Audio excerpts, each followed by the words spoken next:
Terminaalse lõppdiagnoosiga difuusse intrensilise ajutüve kasvaja 5 aasta elulemus on viimasel dekaadil püsinud üsna marginaalsel tasemel. Sellest hoolimata, et on olnud edumeelsed arengud prootonkiirituses. Tänu sellele, et prootonkiiritus annab nendele lastele natukene pikema eluea, oleme me saanud vähendada pediaatrilise hospiitsravi teenuse vajadust. Mul on teile 2 küsimust. Kas see lause, mis ma just ütlesin, kõnetas teid? Kas selle sisu oli teile lihtne, arusaadav?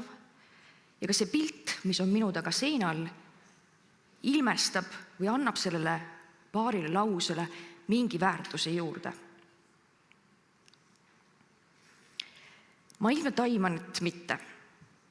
Ja minu tänase lühikese ettekande mõte on selles, et ükskõik, milline see teema on ta siis sama keeruline ja raske kui see, millega tegelen mina igapäevaselt, ehk siis laste ja noorte kasvajad, või on ta midagi, millega teie tegelete oma igapäevaelus, aga see teema vajab inimlikku, selget ja inspireerivat sõnumit, sest me kõik teeme tööd selleks, et oma sõnumiga kellegini jõuda. 4 lühikest ja tegelikult väga lihtsat sammu, mida te kõik võite siis oma sõnumi edastamisel arvesse võtta ja selle sõnumi koostamisel siis võib-olla tähele panna. See sõnum võiks olla lihtne, see sõnum peab olema kellelegi suunatud. See, kuidas me sõnumeid ette kanname, sõltub natuke kuulajaskonnast, meie taustsüsteemist, aga ta võiks olla visuaalne, mingilgi määral visuaalne. Ja võimalikult vähe võiks seal olla infomüra ja meie sõnum võiks olla alati toetatud allikatele. Kui me üritame teha sellist faktipõhist ja lühidat sõnumit, siis loomulikult jällegi sõltub sellest, et kas me teeme ettekannet kuskil suurel rahvusvahelisel konverentsil, üritame me oma töötulemusi siis edasi anda ajakirjanikule või rääkida sellises sõprusseltskonnas. Aga te näete siin slaidi algusosas 2 lauset, mis tegelikult sisu poolest on täpselt samad. Eestis diagnoositakse igal aastal umbes 35 uut lapsevähi juhtu. Teine lause, Tervise Arengu Instituudi andmetel diagnoositakse Eestis igal aastal keskmiselt umbes 35 vähi esmasjuhtumit vanuserühmas 0–14. Sisu on sama, aga vorm on erinev.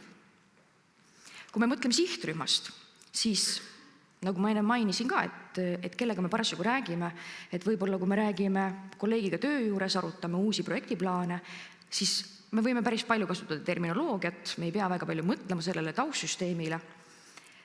Aga kui me tahame oma sõnumiga jõuda tihtipeale mingi muu ühiskonna sihtrühmani, on siis poliitikakujundajad, patsientide esindajad või siis sõprusringkond. Sõnumit koostades tasub mõelda, et kas me tahame oma kuulajad šokeerida. Et ajakirjanduses tihtipeale on paraku nii, et see tähelepanu, mida me oma kuulajalt või lugejalt saame, et see on ülilühikene. Et sellisel juhul selline šokeeriv avang, et 35 last tundub üsna selline väike arv, aga kui öelda võib-olla, et see on terve 1 klassiruum lapsi iga aasta, kes selle diagnoosiga peavad silmitsi seisma, mõjub kuidagi teistmoodi.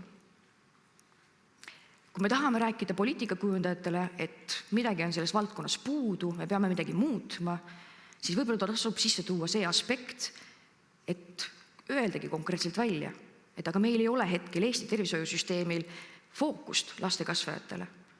Meil ei ole võib-olla sellist psühhosotsiaalset tuge neile, et nad saaksid selle haigusega paremini toime tulla. Ja kui me räägime võib-olla lapsevanematega või patsientide esindajatega, siis võib-olla tasub sellesse sõnumisse rohkem sisse panna lootust. Et alati ei ole kõik, teema on raske, see perekond hetkel tegeleb selle raske teemaga, aga võib-olla on lootus see, mida nemad vajavad. Et jah, teie lapsel on diagnoos, aga Eesti tervishoiusüsteem on sellel tasemel, et meie elulemus on Põhjamaadega üsna võrdsel tasemel. Ilmselt te olete ise ka tundnud seda, et kui te kuulete, ükskõik on need siis vähiga seotud lood või mõned muud terviselood, aga alati kõnetab meid paremini see, kui me suudame selle teemaga kuidagi moodi samastuda. Tuues iga sellise loo juurde nime ja näo, kas ta on siis fiktiivne, on ta päriselu lugu, me jõuame palju paremini kuulajani. Ja siin on samamoodi, et jällegi natuke sõltub sellest, et mis on meie audients, et kas me oleme arstide konverentsil rääkimas võib-olla juhtumiuuringutest, kus on see väga pragmaatiline, et me ütleme lapse vanuse, diagnoosi, sümptomid ja selle järel oma ülejäänud info. Või me tahame jällegi ajakirjanduses, on see siis nii-öelda mingit teemat natukene tõstatada või koguda annetusi, aga sellisel juhul alati töötab paremini, kui seal on juures kas siis päriselt pilt ja nimi või vähemalt mingisugune lugu. Nüüd antud slaidil siis vasakul olev tekst ja selle kõrval olev piltjoonis kannavad tegelikult sama infot. Et inimesed on küll erinevad, et kes on siis nii-öelda rohkem selline visuaalne, kes on rohkem nii-öelda kuulav publik, aga ma olen enam kui kindel, et enamus inimesi siin saalis leiab, et kiire pilk pildile, isegi kui te ei ole igapäevaselt statistikaga tegelevad inimesed, siis seda infot on palju kergem kaasa haarata. Seda enam, et üldjuhul pildile sellist nii-öelda infomüra väga palju ei satu, võrreldes siis selle tekstiga. Et võib-olla ta vajab see pilt ka natukene rohkem selgitamist, et kes ei ole igapäevaselt statistikaga kokku puutuv, aga ta on kergemini haaratav. Aga nüüd selliste raskete sõnumite puhul, kui te nüüd mõtlete tagasi sellele nii-öelda avaslaidile, kus oli see pilt surevast lapsest, et siis sellise visuaalse esitusega tasub alati olla ettevaatlik. Et jah, kui teie eesmärk on šokeerida publikut, siis on see teine asi, aga võib-olla alati mitte selline kõige parem meetod, kuidas oma kuulaja tähelepanu saada.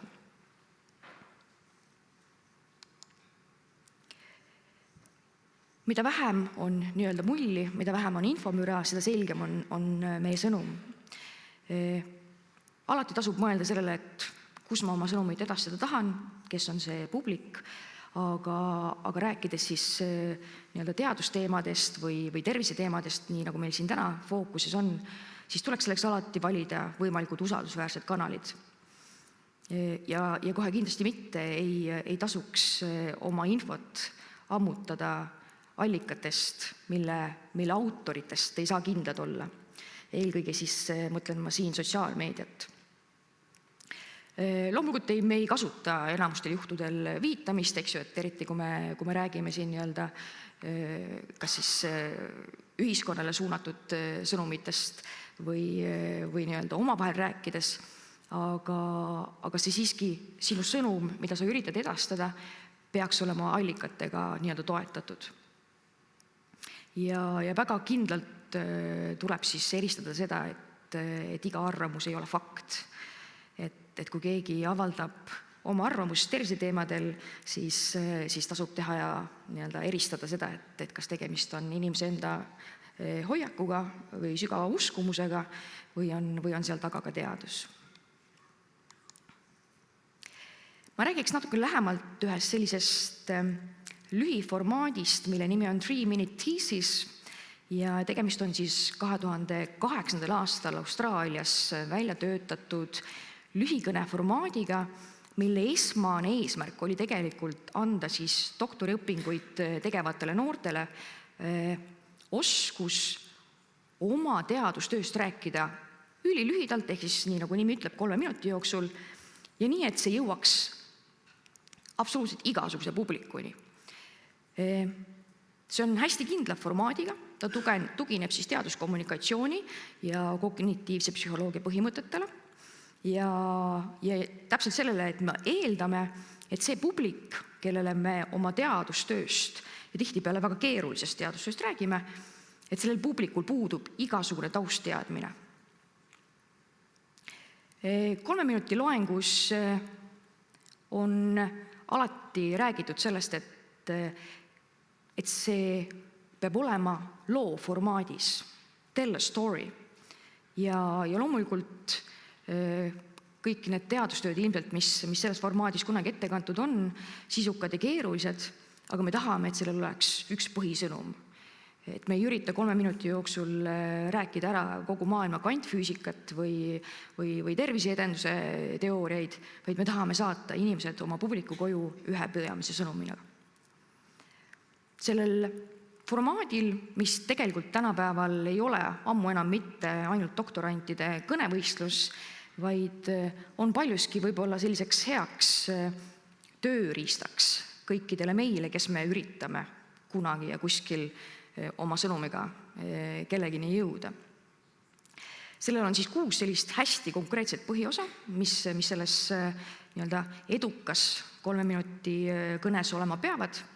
Sa pead suutma väga kiirelt ja kergelt tekitama taustteadmised oma publikule, rääkima selleks, et miks sa üldse seda uuringut tegema hakkasid või oma teadustööd tegema hakkasid, mis on su põhieesmärk, võib-olla kergelt metoodikaid, aga see mõju ja lõppsõnum on siis selline, mis võiks olla hästi eluline, hästi meeldejääv, selline lühike ja konkreetne.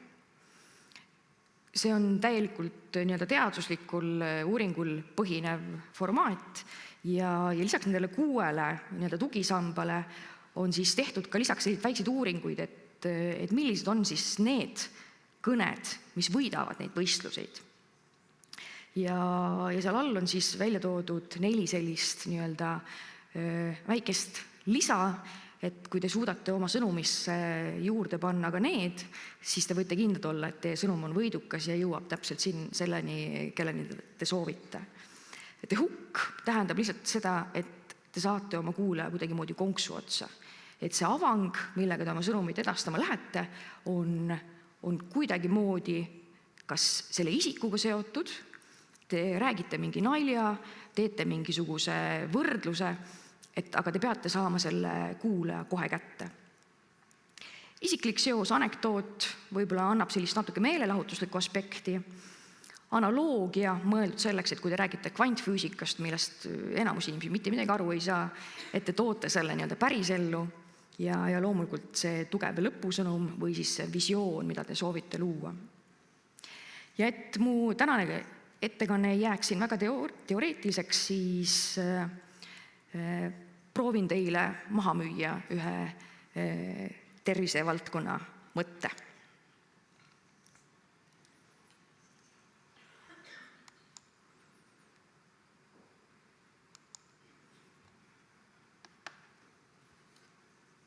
Uus algus, uus võimalus. See on võimalus justkui teisele elule. Aga milline see elu on? Milline on elu pärast vähki?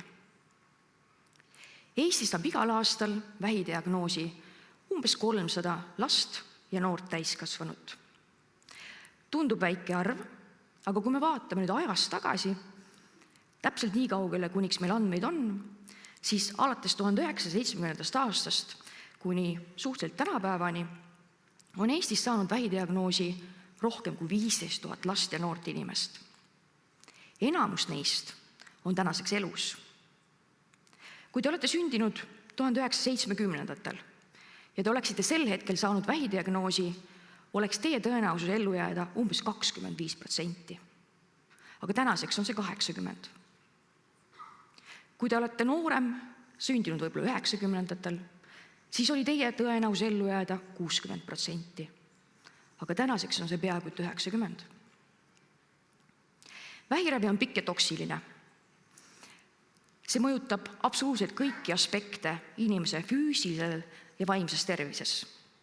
See mõjutab teie südame-veresoonkonda, see mõjutab teie lihaseid, see mõjutab selle lapse kasvu. Tulevikus seisab see noor inimene silmitsi suure tõenäosusega, et tal on kuulmislangus, ta on lühem kui ta eakaaslased, ta võib-olla ei saa ise kunagi lapsi, võib-olla peab ta silmitsi seisma igapäevaste krooniliste valudega. Nende laste jaoks, kes on sellise karmi diagnoosi saanud, on äärmiselt oluline, et nende ülejäänud elu oleks võimalikult täisväärtuslik. Aga selleks tuleb meil nende tervist juhtida. Kuidas me nende tervist juhime? Selleks on rahvusvahelised töörühmad, teadlased pannud kokku ravijuhised, ravi- ja jälgimisjuhised, mida nimetatakse survivorship passportiks. Ehk siis sel hetkel, kui see laps või nooruk on oma aktiivse ravi lõpetanud, astub ta haiglast välja ja on silmitsi uue eluga. Aga see uus elu kätkeb endas väga palju võimalikke terviseriske. Survivorship passporti mõte on selles, et me saadame selle nooruki ellu nii, et ta teab oma riske. Tal on olemas justkui teekaart ülejäänud eluks. Ja see teekaart tähendab seda, et aeg-ajalt peaks ta minema tervisekontrolli, et püüda ennetada neid võimalikke tervisekahjusid, mis on sellest ravist tingitud. Praegusel hetkel Eesti ühiskonnas toimub nende noorte jälgimine ainult tänu onkoloogide enda entusiasmile. Aga see ei peaks nii olema. Kõik need lapsed väärivad võrdsetel alustel ja kindlat jälgimist. Seega, kuhu see tiiger hüppas, mille eesmärk oli 90-ndatel tagada, et meie noored oleksid digipädevad, et meie haridus oleks tehnoloogiapõhine. Need noored vajavad ka tiigrihüpet. Nad vajavad seda, et neil oleks võimalus, kasutades meie suurepäraseid digilahendusi, oma elu juhtida, et see oleks tõeliselt uus elu. Ma loodan, et vähemalt osad teist jäid mind uskuma, et meil on päriselt vaja, et Eestis oleksid ka kasutusel sellised ravijuhised. Et see oli siis selle väikse kõne mõte. Ja minu poolt aitäh!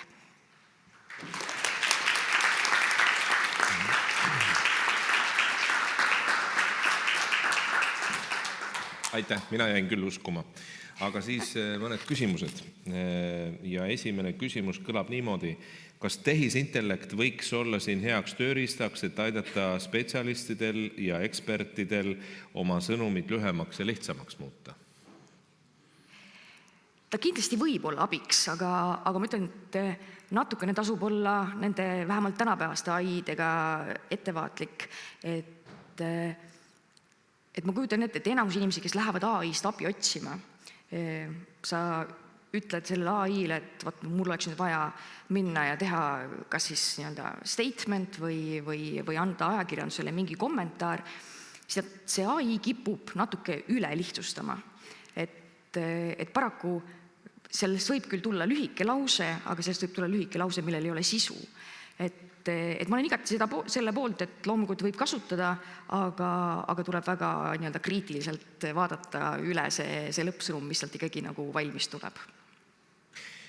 See nüüd ei ole tulnud publikust selle küsimuse, ma küsin ise, et kuidas te jõudsite Keiu sellise teemani, seesama laste vähi kaasus, mida te nii kenasti 3 minuti jooksul meieni tõite, et kuidas jõuab suhteliselt noor inimene sellise raske teemani?